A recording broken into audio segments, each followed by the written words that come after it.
La repentina muerte de Bruce Lee impactó al mundo hace 52 años, dejando a sus fans de luto y llenos de preguntas. En el año 2025, durante un mantenimiento de rutina en su tumba, unos trabajadores descubrieron un secreto oculto bajo la lápida, uno que revivió la fascinación mundial y dejó a todos sin palabras. ¿Qué encontraron dentro de la tumba de Bruce Lee? Acompáñame a descubrir la historia. Antes de que Bruce Lee se convirtiera en un ícono, un luchador o una estrella de cine, era un adolescente inquieto que se abría paso en las concurridas calles de Hong Kong, lanzando golpes al mundo mucho antes de que el mundo supiera su nombre. Ese fuego inicial, puro e indomable, se convertiría en la base de un legado que lo cambió todo: las artes marciales, el cine y la forma en que Oriente y Occidente se veían mutuamente. Bruce Lee nació en San Francisco en 1940, durante una gira de ópera china de su padre. Pero sus raíces estaban firmemente plantadas en Hong Kong, nombrado Lee Jun-fan. O regresa de nuevo. Fue un hijo de dos mundos desde el principio. Crecer en el Hong Kong de la posguerra significaba aprender a defenderse, a menudo físicamente. Para su adolescencia, Bruce ya era un hábil luchador callejero. Rápido con los puños y aún más agudo con la mente, este talento en bruto encontró disciplina cuando comenzó a entrenar bajo la tutela del gran maestro de Wing Chun, Ip Man. En ese estudio, Bruce absorbió más que técnicas de artes marciales. Comenzó a dar forma a una filosofía personal que valoraba la flexibilidad, la eficiencia y la autoexpresión continua. Pero Hong Kong no podía contener sus ambiciones. A los 18 años, Bruce Lee regresó a los Estados Unidos con poco dinero, pero con una determinación enorme. En Estados Unidos, Bruce estudió filosofía en la Universidad de Washington, mientras abría su primera escuela de artes marciales. A diferencia de muchos maestros tradicionales, él enseñaba a todo el mundo, rompiendo barreras culturales y generando controversia dentro de la comunidad de las artes marciales. No se trataba solo de técnicas de lucha. Se trataba de una revolución, combinando Wing Chun, boxeo, esgrima y sus propias innovaciones. Bruce creó el Jeet Kune Do, un arte marcial flexible y práctico que rechazaba los sistemas rígidos. Su famosa filosofía era simple pero profunda. Absorbe lo que es útil, rechaza lo que es inútil y añade lo que es específicamente tuyo. Esto no era solo un consejo de artes marciales, era una filosofía de vida que influiría en generaciones. Hollywood se fijó en su presencia única en pantalla y lo eligió como Kato en El Avispón Verde. Pero al enfrentarse a los estereotipos y al racismo en el cine estadounidense, Bruce tomó una decisión audaz. Regresó a Hong Kong, donde escribiría, dirigiría y protagonizaría películas que romperían récords y barreras culturales en todo el mundo. Películas como Furia Oriental y Operación Dragón no solo entretenían, sino que redefinían lo que los personajes asiáticos podían ser en la pantalla. ¿Qué parte de la filosofía del Jeet Kune Do? Absorber lo útil, rechazar lo inútil o añadir tu propio estilo te llega más. ¿Por qué? Comenta y platica conmigo. El 20 de julio de 1973 es una fecha recordada profundamente por los fanáticos de las artes marciales en todo el mundo. Bruce Lee, con tan solo 32 años y en la cima de su carrera, murió repentinamente en Hong Kong debido a un edema cerebral, que es una hinchazón del cerebro. La causa oficial fue una reacción a un analgésico. Sin embargo, las preguntas y discusiones sobre su prematura muerte han continuado a lo largo de los años. Ese día, Bruce había estado en el apartamento de la actriz Betty Ting Pei, supuestamente revisando un guión para Juego de la Muerte. Se quejó de un dolor de cabeza. Tomó un analgésico y se recostó para descansar, pero no despertó. Cuando los paramédicos lo llevaron de urgencia al hospital Queen Elizabeth, ya era demasiado tarde. El hombre conocido por sus extraordinarias habilidades físicas, se había ido de repente. El mundo luchó con la pérdida no solo de una estrella de cine, sino de un ícono cultural que simbolizaba la fuerza y la disciplina. En Hong Kong, muchos lo lloraron profundamente, y los homenajes llegaron de fanáticos de todo el mundo que se sentían conectados con él a través de sus películas y su filosofía. Las circunstancias de su muerte no estaban claras para muchos. Inicialmente no se realizó una autopsia, como era la práctica habitual en Hong Kong en ese momento. Esto generó cierta incertidumbre pública y diversas teorías sobre lo que sucedió. Circularon rumores que involucraban un posible crimen u otras causas, pero ninguna evidencia concluyente respaldó estas afirmaciones. Algunos señalaron que se encontraron rastros de cannabis, aunque los médicos confirmaron que no estaba en un nivel dañino. El misterio de su fallecimiento siguió siendo conmovedor, especialmente porque el hijo de Bruce, Brandon, también murió inesperadamente años después. Si te gustó este video, asegúrate de suscribirte y activar la campanita para no perderte ningún episodio futuro. No olvides compartir este video con tus amigos. Ayuda a apoyar el canal y estoy emocionado de seguir trayéndote más contenido genial. De todos los lugares donde Bruce Lee podría haber sido enterrado, pocos esperaban que su lugar de descanso final fuera un tranquilo cementerio en Seattle, Hong Kong, donde su estrellato explotó y donde millones lo consideraban un héroe nacional. Parecía la opción obvia, pero para Linda Lee Cadwell, su viuda, la decisión no se basaba en las expectativas del público, sino en la verdad personal y los recuerdos significativos. Seattle no era solo donde Bruce había vivido una vez. Era donde su viaje realmente comenzó, años antes de la fama. Las portadas de revistas y los contratos cinematográficos. Fue en Seattle donde abrió su primera escuela de artes marciales. Enseñó a estudiantes de todos los orígenes y refinó las filosofías que luego se convertirían en el Jeet Kune Do, más importante aún. Fue la ciudad donde conoció a Linda, se enamoró y comenzó a construir la vida que todavía estaban creando cuando la tragedia los golpeó. El 31 de julio de 1973, solo 11 días después del repentino fallecimiento de Bruce, se celebró una ceremonia privada en el cementerio Lakeview, ubicado en las tranquilas colinas con vistas al lago Washington. El lugar fue elegido por su serena dignidad, lejos del circo mediático que había rodeado su muerte.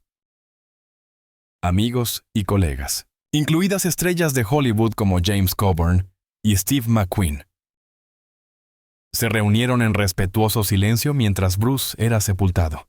La tumba fue marcada con una lápida de granito pulido que capturaba perfectamente la doble naturaleza de Bruce. Caracteres chinos se encontraban junto a un texto en inglés, incluida una de sus citas más famosas. La clave de la inmortalidad es: primero, vivir una vida que valga la pena recordar. El diseño combinaba influencias orientales y occidentales, tal como el propio Bruce lo había hecho a lo largo de su vida. Con el paso de las décadas, la tumba se convirtió en más que un monumento. Se transformó en un destino sagrado para fanáticos, artistas marciales y filósofos de todo el mundo. Los visitantes dejaban flores, cartas escritas a mano, nunchakus y notas llenas de historias personales sobre cómo Bruce había cambiado sus vidas.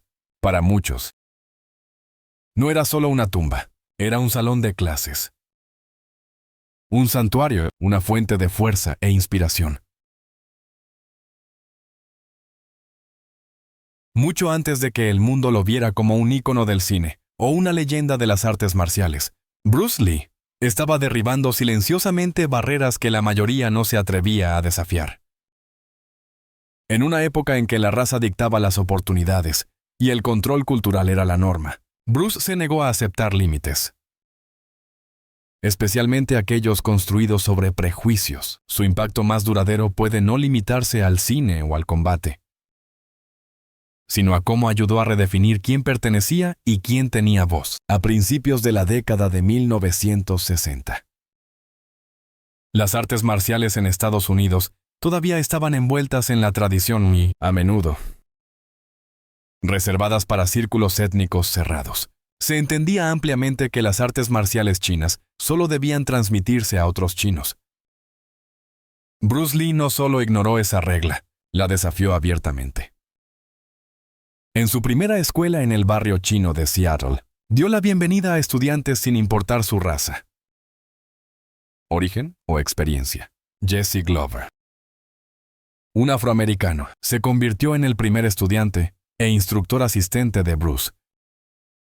Taki Kimura, un japonés estadounidense, que enfrentó una profunda discriminación después de la Segunda Guerra Mundial, se convirtió en uno de los protegidos de mayor confianza de Bruce. Para Bruce, las artes marciales no estaban limitadas por la cultura. Eran un medio de liberación, respeto propio y conexión humana. Esto no era solo un pensamiento progresista. Era revolucionario. Ese mismo espíritu lo siguió a Hollywood, donde la industria habitualmente encasillaba a los personajes asiáticos en roles sumisos o cómicos. Bruce rechazó guiones que se apoyaban en estereotipos, incluso si eso significaba renunciar a ofertas lucrativas. Su gran oportunidad llegó con El Avispón Verde, donde su interpretación de Kato cambió la forma en que el público veía a los personajes asiáticos en la televisión estadounidense. No era un compañero de reparto en espíritu. Era la columna vertebral del programa. De hecho, los espectadores en Asia rebautizaron la serie como El Show de Kato, un tributo a su innegable presencia en la pantalla. Pero la influencia de Bruce se extendió mucho más allá de la pantalla. Entrenó y formó amistades con personas de todos los ámbitos de la vida: boxeadores, bailarines, actores y atletas.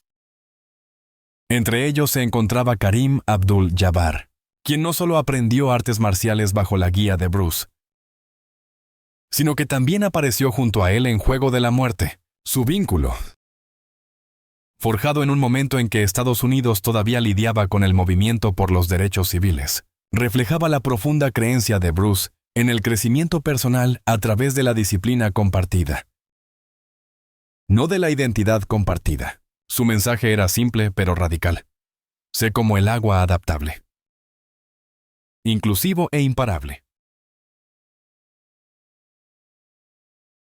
Más que su velocidad vertiginosa o su estrellato en el cine, el verdadero legado de Bruce Lee reside en la filosofía que desafió a las personas a repensar no solo cómo luchaban, sino cómo vivían. En la cima de su fama, ofreció algo mucho más profundo que la técnica física, una forma de ser que valoraba el autodescubrimiento sobre la imitación, la flexibilidad sobre la rigidez y la autenticidad por encima de todo. A principios de la década de 1970, Bruce se había desilusionado con las limitaciones de las artes marciales tradicionales. En su entrevista de 1971 para la revista Black Belt, presentó al mundo el Jeet Kune Do, no solo como un estilo de lucha, sino como una filosofía. Mezclaba la eficiencia a corta distancia del Wing Chun con la movilidad del boxeo y la espontaneidad de la esgrima. Pero más que sus elementos físicos, el Jeet Kune Do era un llamado a abandonar los sistemas estrictos. Absorbe lo que es útil, rechaza lo que es inútil. Añade lo que es específicamente tuyo, dijo. Esa sola línea se convirtió en un mantra no solo para los artistas marciales, sino para cualquiera que buscara su propio camino en un mundo lleno de expectativas rígidas. Esta mentalidad se trasladó al enfoque de Bruce sobre la condición física, mucho antes de que el mundo se diera cuenta. Él no entrenaba para parecer fuerte, entrenaba para ser fuerte, mezclando entrenamiento con pesa, cardio, flexibilidad y ejercicios de velocidad. Creó un programa que se parecía más al acondicionamiento de las artes marciales mixtas de hoy en día que a cualquier cosa disponible en ese momento. Seguía sus entrenamientos obsesivamente y entendía la anatomía a un nivel que pocos atletas tenían. Lo que hizo que su rutina fuera revolucionaria no fue solo su intensidad. Fue cómo reflejaba su creencia en el crecimiento y la adaptabilidad constantes. Pero quizás la expresión más clara de su pensamiento llegó a través de una de sus frases más citadas: sé como el agua. Amigo mío, para Bruce, el agua era la forma ideal sin forma, receptiva, pero poderosa. Podía fluir o estrellarse. Estrellarse. Se ajustaba sin perder su esencia. Ese principio se aplicaba mucho más allá del combate. Se convirtió en una lección de vida sobre cómo manejar la adversidad, la identidad y el cambio. Pocas historias en Hollywood tienen tanto peso emocional como la de la familia Lee, donde la historia profundizó el dolor con el tiempo. 2 décadas después de la inesperada muerte de Bruce Lee, en 1973, su único hijo, Brandon Lee, también falleció en circunstancias trágicas. Ambos eran individuos talentosos cuyas vidas terminaron demasiado pronto. Su historia resalta la fragilidad de las promesas y el impacto del legado. Nacido en 1965, Brandon Lee llevaba el nombre de su padre y las altas expectativas que lo acompañaban. Quienes lo conocieron dicen que buscaba forjar su propio camino. Se entrenó en artes marciales con amigos y maestros de la familia, con el objetivo de honrar el pasado sin ser definido por él. En películas como Masacre en el Barrio Chino y Furia de Venganza, Brandon demostró no solo habilidad, sino una fuerte presencia en pantalla única para él. Los críticos elogiaron su rango, carisma y profundidad emocional. Se esperaba que su papel en El Cuervo fuera su gran despegue. Trágicamente, durante el rodaje, el 31 de marzo de 1993, un accidente con un arma de utilería resultó en una herida grave para Brandon. A pesar de los esfuerzos médicos, falleció a la edad de 28 años. La investigación oficial confirmó que el incidente fue accidental, causado por descuidos en el set. Para los fanáticos y la familia, fue una pérdida desgarradora que recordaba la repentina muerte de Bruce Lee. El funeral de Brandon se llevó a cabo en Seattle y fue enterrado junto a su padre en el cementerio Lakeview. Sus tumbas, una al lado de la otra, simbolizan 2 vidas notables. Una que cambió el mundo y otra con el potencial de hacer lo mismo. A lo largo de los años, los fanáticos han convertido el lugar de las tumbas en un sitio de recuerdo, dejando flores, cartas y recuerdos de artes marciales. Durante décadas, el sitio ha permanecido como un conmovedor tributo a la ambición, la pérdida y el amor perdurable. ¿De qué manera te inspiró el viaje de Brandon Lee de forma diferente al legendario camino de su padre? Comenta y platica conmigo. Pocos lugares de descanso en la historia moderna han tenido un control tan poderoso sobre la imaginación del público como la tumba de Bruce Lee en Seattle. Durante más de 5 décadas, permaneció intacta, un monumento a una de las figuras más influyentes de las artes marciales y el cine, y un santuario tranquilo para fanáticos de todo el mundo. Pero a principios del 2025, ese silencio estaba a punto de romperse respetuosamente. La ciudad de Seattle, motivada por preocupaciones de preservación a largo plazo, tomó la decisión sin precedentes de abrir la tumba para su mantenimiento. El anuncio desató de inmediato una ola de emociones: reverencia, curiosidad y aprensión. Los funcionarios de la ciudad se acercaron primero a Linda Lee Cadwell, la viuda de Bruce, con una propuesta cuidadosamente preparada para evaluar y restaurar la integridad estructural de la tumba, que ya mostraba signos de envejecimiento. Según los registros publicados por el Departamento de Preservación Histórica de Seattle, el sitio había resistido 5 décadas de clima del noroeste del Pacífico.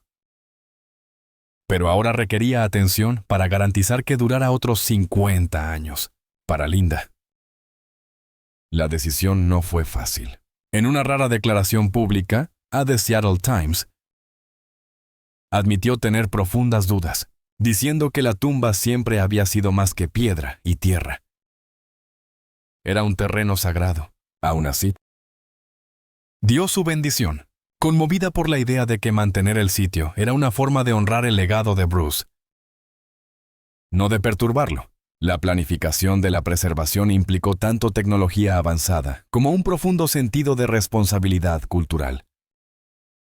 Los ingenieros instalaron un recinto con clima controlado para evitar daños por humedad durante el proceso. Un radar de penetración terrestre escaneó el sitio para guiar al equipo antes de que se tomaran medidas físicas. La seguridad alrededor del cementerio Lakeview se intensificó en las semanas previas a la apertura. Se contrató a una empresa especializada para mantener seguro el perímetro, mientras se permitía el acceso ceremonial.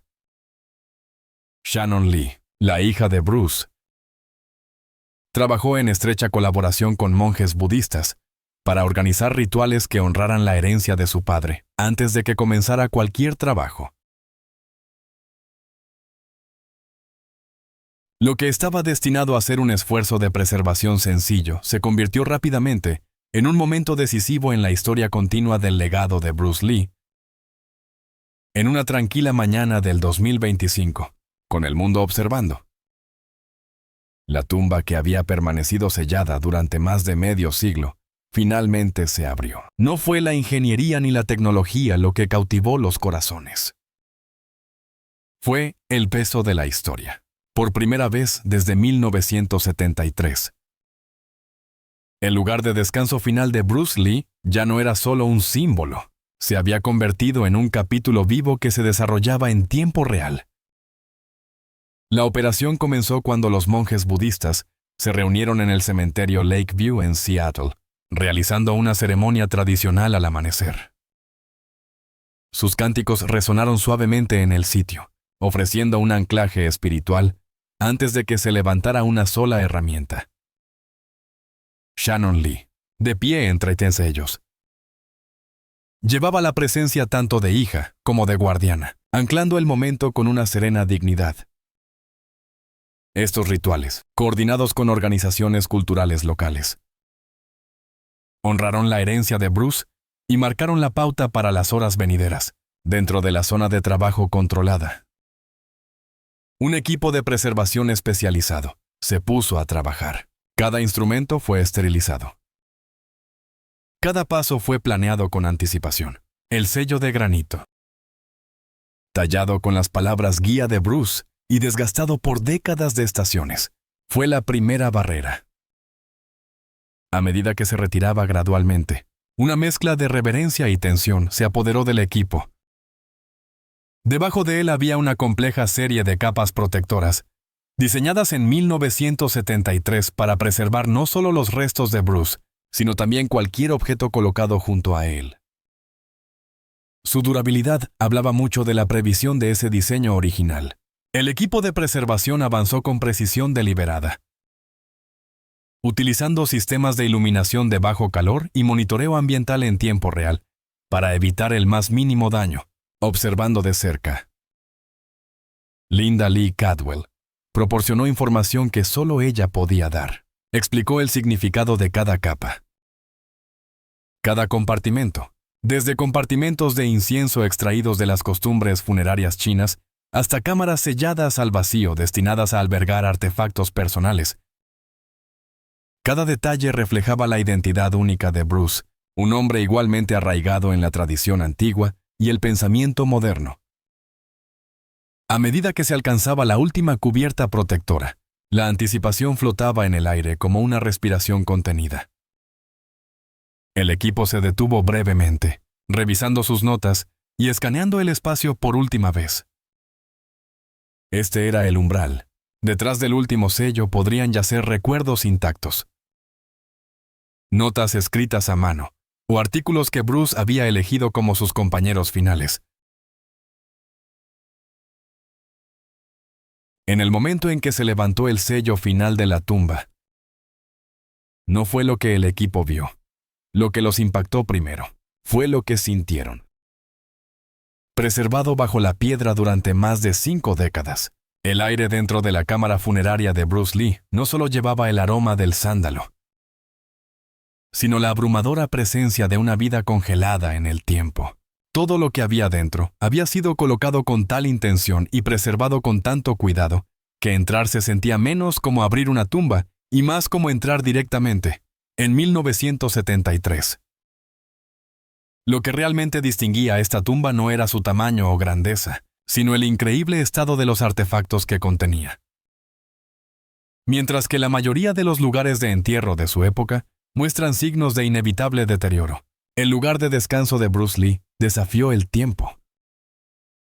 Las sedas que cubrían la cámara, elegidas por su simbolismo tradicional, aún conservaban un ligero brillo. Los accesorios de madera mostraban mínimos signos de envejecimiento, resultado de la combinación de antiguas técnicas de preservación chinas con métodos de sellado modernos. Los expertos consultados por la familia Lee quedaron atónitos por lo bien que la tumba había resistido la humedad, las plagas y la lenta descomposición de los materiales orgánicos. Luego vinieron los objetos personales. Cada uno una ventana al mundo de Bruce, un par de nunchakus, inconfundiblemente vinculados a su legendaria presencia en la pantalla. Yacían cuidadosamente encerrados en un compartimento sellado.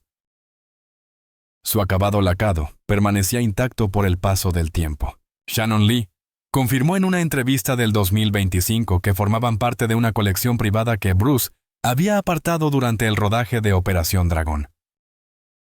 A solo unos centímetros de distancia, se descubrió un manual de entrenamiento de Wing Chun, con las esquinas dobladas y envuelto en seda. Al hojear sus páginas, el equipo encontró notas de Bruce garabateadas tanto en chino como en inglés. La letra, aunque ligeramente desvaída, era inconfundiblemente suya. No se trataba solo de correcciones técnicas o ejercicios de práctica, eran reflexiones. Líneas cortas sobre el movimiento, la disciplina, la identidad y la fusión de la tradición con la innovación. Era en parte libro de texto, en parte diario filosófico, que ofrecía una visión de cómo funcionaba la mente de Bruce, incluso durante sus momentos más privados de estudio. Suscríbete ahora para profundizar en la vida y las lecciones de leyendas como Bruce Lee. Escondida en lo más profundo de la tumba. El equipo de preservación encontró una carta sellada, escrita a mano por el propio Bruce Lee, contenida en una caja de madera lacada, adornada con un emblema de dragón y asegurada con un sello de cera roja. La carta, fechada solo unos días antes de su muerte, en julio de 1973, estaba dirigida simplemente a aquellos que llevan mi visión. El descubrimiento provocó una conmoción en el equipo de preservación. Aquí estaba Bruce Lee, hablando desde el más allá. Sus palabras preservadas durante más de 5 décadas, esperando este momento exacto. La carta no era una despedida en el sentido tradicional, era un desafío. Una enseñanza final de un maestro que sabía que su tiempo era limitado, pero cuyo mensaje era eterno. En la carta, Bruce escribió sobre la importancia de rechazar la imitación y abrazar el propio camino. Demasiada gente pasa su vida copiando a otros. Escribió con su letra distintiva. Se convierten en sombras de sombras, sin descubrir nunca su propia luz. Sé agua. Amigo mío, pero sé tu propia agua. Fluye en tu propia dirección. Sé resiliente, adaptable y sin límites. Pero nunca olvides que tu mayor oponente es la persona que fuiste ayer. La carta continuaba con reflexiones filosóficas que parecían predecir el mismo momento en que sería descubierta. Si estás leyendo esto, entonces mi forma física ha regresado a la Tierra, pero mis ideas viven a través de ti. Esto no es una tragedia, es un triunfo. La muerte no es lo opuesto a la vida, es su culminación. Lo que importa no es cuánto tiempo vivimos, sino cuán plenamente vivimos. Linda Lee Cadwell y Shannon Lee, al revisar la carta, confirmaron su autenticidad mediante un análisis de la escritura y una comparación con los diarios personales de Bruce. La describieron como un regalo final de un hombre que entendía que su verdadero legado no estaría en sus películas o técnicas de lucha, sino en las vidas que inspiró a liberarse de las limitaciones. La carta desató una discusión mundial entre artistas marciales, filósofos y fanáticos por igual. Las redes sociales explotaron con citas de la carta. Y las escuelas de artes marciales de todo el mundo comenzaron a incorporar las enseñanzas finales de Bruce en sus planes de estudio. No era solo un artefacto histórico. Era un documento vivo que continuaba la misión de liberación y autodescubrimiento de Bruce. La noticia del descubrimiento de la carta se difundió rápidamente, con el hashtag mensaje de Bruce Lee siendo tendencia en todo el mundo. Maestros de artes marciales compartieron cómo la filosofía de Bruce Lee influyó en su enseñanza. El interés en sus libros y películas resurgió, inspirando a muchos a desafiar sus límites y buscar sus verdaderos caminos. Las universidades comenzaron a ofrecer cursos sobre su filosofía, reconociéndola como relevante para la vida moderna. La carta convirtió a Bruce Lee de un ícono cultural en un maestro vivo cuya influencia desafía el tiempo, mientras la tumba era sellada de nuevo. La gente reflexionaba sobre su mensaje final. Su legado ahora vive en los corazones de millones, demostrando que la verdadera inmortalidad proviene de ideas que inspiran, no de monumentos. La mayor lucha de Bruce Lee fue contra los límites que impiden que las personas sean ellas mismas. Gracias por estar con nosotros. Deja un comentario, dale me gusta para mostrar tu apoyo y recuerda suscribirte para más videos emocionantes. Nos vemos la próxima vez.